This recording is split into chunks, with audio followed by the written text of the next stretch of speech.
We are finally ready for the beginning of the 24-25 NHL regular season. So today, to kick off the season, we're going to make 32 bold NHL predictions for the upcoming 24-25 season. And that's coming up next.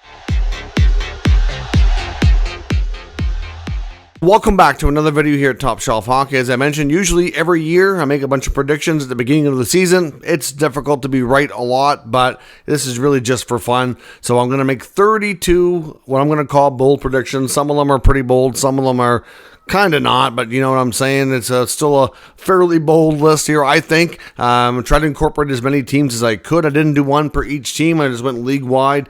Things that I think are going to happen. So let's dive in and get started. I don't want this video to be too terribly long, so I'm not going to spend a ton of time justifying each prediction. But let's go through them here and see what we think is going to happen. Of course, I want to know what you think as well, so make sure you leave lots of comments, which ones you agree with, don't agree with, make some predictions of your own. Of course, just for fun, and we can look back on this later to see just how right or just how wrong I turned out to be. Prediction number one, the San Jose Sharks are going to surprise this year. They're certainly going to be a greatly improved team, but they're going to be that largely because of the play of Yaroslav Askarov. Now, I know he was demoted to the AHL to start the season. That was largely due to an injury, but I think as the year goes on, he is going to eventually take over the crease between now and the end of the season. When the season ends, he is going to be the starting goaltender, and especially I'd say in the second half of the year, I expect him to go on a pretty good run. I don't expect him to be a playoff team or anything like that, but I do expect him to be, not last in the standings. They're definitely going to move up a fair bit, be improved, largely because of his play, and not to mention some of his teammates as well. There's going to be tons of great rookies around the NHL this year. Prediction number two is my Calder Trophy finalist. It's tough to nail down, but the three players that I'm most watching are Philadelphia Flyers, Matvei Michkov. I expect him to be a really strong rookie this year. Probably the odds-on favorite to win if I'm not, going to be too bold here. I don't think that's a bold statement, but he's going to get competition. Who I think the most likely, Macklin Celebrini in San Jose, the number one pick in the draft. And I'm also going with Cutter Gauthier in Anaheim. I think Gauthier is going to surprise and have a big season. I know a lot of Montreal people want to put Lane Hudson in that conversation, and he probably will be in the rookie conversation for a good chunk of the season. I wouldn't be surprised. But I think with his sheltered minutes, power play two-time, I'm sure he's going to have a good season and certainly dazzle and get a lot of highlights. But I'm not sure that he's going to be able to put up enough points to really jump into that conversation. But he will be a fun rookie for sure to watch. But Michkov, Celebrini, Gauthier are my prediction for the Calder Trophy finalists. Prediction number three, with the LA Kings having Drew Doughty have a serious injury to start the year, we are going to see a big opportunity and a huge development from Brandt Clarke. Brandt Clarke is going to surprise and have a major breakthrough and play a huge role for the Los Angeles Kings in Drew Doughty's absence. Unfortunately, I think the Kings might have their fair share of struggles this year, but Clarke is certainly not going to be one of them having a down season. I think that we're going to see their youngsters like Clarke and Byfield really take big steps forward. It's their older players that I'm kind of concerned about going into this year. Bold prediction number four, Steven Stamkos still has it. He is going to show the Lightning that they made a major mistake letting him walk into free agency. Of course, he signed a big deal with the Nashville Predators, who went a lot of shopping on free agency and spent a lot of money. Stamkos is going to get at least 40 goals this season and at least 70, 75, if not more points. But Stamkos is going to show the Lightning he still got it with a 40-goal campaign. Bold prediction number five, Alexander Ovechkin has a decent season, but falls short to break Wayne Gretzky's record. I don't think too many people are really banking on it being a real solid possibility that he breaks it this year. But I know just for entertainment purposes, for storyline purposes, I think it would be kind of funny if he ended up being 8 goals short. I mean, it's something that we could, see a lot of headlines going into next year. The grade 8 needs 8. I can see the headlines now. So we're going to predict that he's 8 short of the record. Bold prediction number 6, Sidney Crosby. Of course, Ovechkin's longtime rival. He still got it as well. He is going to have another 100-plus point campaign, but unfortunately, it's not going to be enough, and the Pittsburgh Penguins are once again going to miss the playoffs. But Sid will still be highly entertaining, and it won't be on his account that they're not doing so well. Bold prediction number 7, his good buddy Nathan McKinnon, his Avalanche team. They're depleted, and unfortunately I see them being one of this season's biggest surprises early on. for struggling. The opposite here of what you would think of the Avalanche. Now, I do still have the Avalanche making the playoffs. I think the second half will be better, but in the beginning of the year, when there's still a big question mark about if Landeskog can play, Nichushkin's not there, they've got cap issues, I think it's going to be tough for them. I think they're going to be kind of okay, maybe hovering around 500. They're not going to be like in the basement or anything like that, but they are going to be struggling by their standards and, probably have to work really hard in the second half to make sure they can squeeze in to a playoff spot. Bold prediction number 8, 5 out of 7 Canadian teams are going to make the playoffs. It's going to be a good year in Canada, success-wise that way. Who are the 2 teams that are not going to make it this year? Well, it's going to be the Calgary Flames, who are rebuilding, and the Montreal Canadiens. Montreal will be an improved team this year. I think they'll move up a bit. I don't think they're going to get far enough, though, to get into the playoffs, but I think the other 5 teams will just do that. Bold prediction number 9. The Atlantic Division is going to put 5 teams in the playoffs this year, and we're only going to see 3 in the Metro. I think it's going to be a lot tougher in the Metro Division to get into the playoffs. Even within that top 3, I think you're going to see the Rangers and the Devils be the top 2. The Carolina Hurricanes, to me, are going to be a team that are definitely not going to be quite as good this year, but I think they're going to be good enough to hold down that 3 spot, but I can see there being a big enough gap between 1 and 2 versus 3, and then, some of the other teams like the Islanders and maybe Philly, to some degree Washington, will kind of be pushing for that spot, but Carolina will end up holding it down. Prediction number 10, Connor McDavid becomes the 3rd fastest player in NHL history to hit 1,000 big ones, 1,000 points. He only needs 18 to do it. It's just a matter of how many games it takes, but he should become 3rd fastest player. Number 11, Mitch Marner does not re-sign during the season with the Toronto Maple Leafs. I am not predicting that Mitch Marner vacates Toronto. That would technically be part of next offseason, so we're not going to go that far, but he will not sign a contract during the season, and he will at least make it to free agency. Now, I'm not going to go as far to say that he totally leaves the Leafs.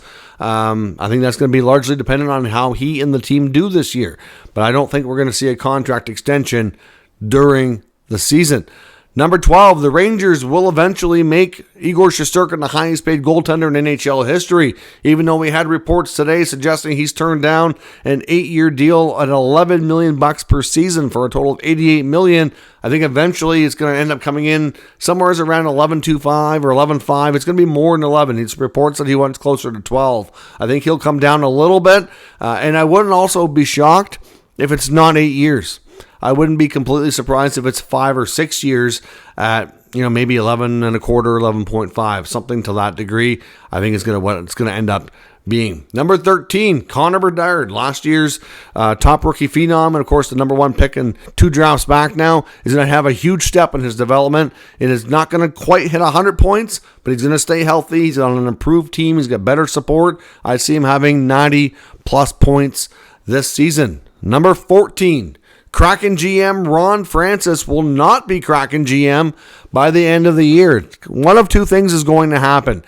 He's either going to move into an advisory or a president role, and we're going to see assistant GM Jason Botterill probably take over, or the Kraken are going to just fire him. I don't think Seattle is going to be as improved as a lot of people, including the front office, thinks this year. And Francis he's stepping aside one way or another. I'm not sure if he's going to remain in the organization in another role. Prediction number 15. Red Wings coach Derek Lalonde will be the coach with the most pressure early in the season that ends up succumbing and getting fired. I mean, if you look around the league, a lot of the teams that have pressure have new coaches where Lalonde's been there for a few years. Like if you look at Buffalo, Lindy Ruff's brand new. They're 0-2 after the Global Series. Even if that continues, Lindy Ruff's not getting fired within the first season. In Ottawa, I do think they're going to take a bigger step this year and probably have a better chance of getting into playoffs. But even if they don't, Travis Green, brand new. He's not going to be fired in the first season. So I think a guy like Lalonde has a lot more pressure. Marty St. Louis, I don't think in Montreal has that pressure just yet. If you look around some of the other teams, I think we're at a point where he is probably the guy with the most pressure. And if the Red Wings do not have a great start, and secure themselves, I think he'll be let go. And unfortunately, I think that's going to happen. Number 16, Utah. Utah will be in the playoffs in season 1. They are going to go all out there. Owner Ryan Smith's done a phenomenal job so far. The players seem happy. They have obviously they have a bigger budget to spend. They are just really excited, and I think these players are going to really come through for this new ownership group and a new fan base and produce themselves. And they're not going to be super high in the standings, but I say Utah gets in as a wild card team. Number 17. This won't come as a surprise if you follow this channel, but to me, I think Edmonton does win the cup this year. Edmonton came super close last year. You can't get much closer. They're going to be motivated more than ever. I do think they have a little bit of work to do with their roster, but they have time to make that happen. I think they have the right leadership. They have the right core pieces, and I do see them getting back and getting the job done this time around. Number 18, we are going to have labor peace for an extended period of time. The NHL and the PA will extend the collective bargaining agreement, and it will be announced by the time Gary Bettman does his league address on this at the dawn of the Stanley Cup final. You know, right before the final starts, Gary always does a big press conference. They are going to announce an extension to the CBA, and we're going to have an extended time of peace, of labor in the NHL, and not have to worry about any lockouts for at least another 5 to 7 years, which is phenomenal. Number 19, Columbus will win the draft lottery, and they desperately need it. And I really hope for their sake, that team has been through so much. They need something good to happen. And unfortunately, I think it's going to be a rough year. Just looking at this roster, you know, they're going to be playing with heavy hearts all season because of the tragedy that happened to Johnny Gaudreau. And they just, I don't know that they have the manpower to really overcome that. I mean, time will tell. Maybe they'll surprise us. But I think the Blue Jackets, unfortunately, will be one of the bottom teams in the NHL. And I think they're going to finally get some luck. They'll go their way and win the draft lottery.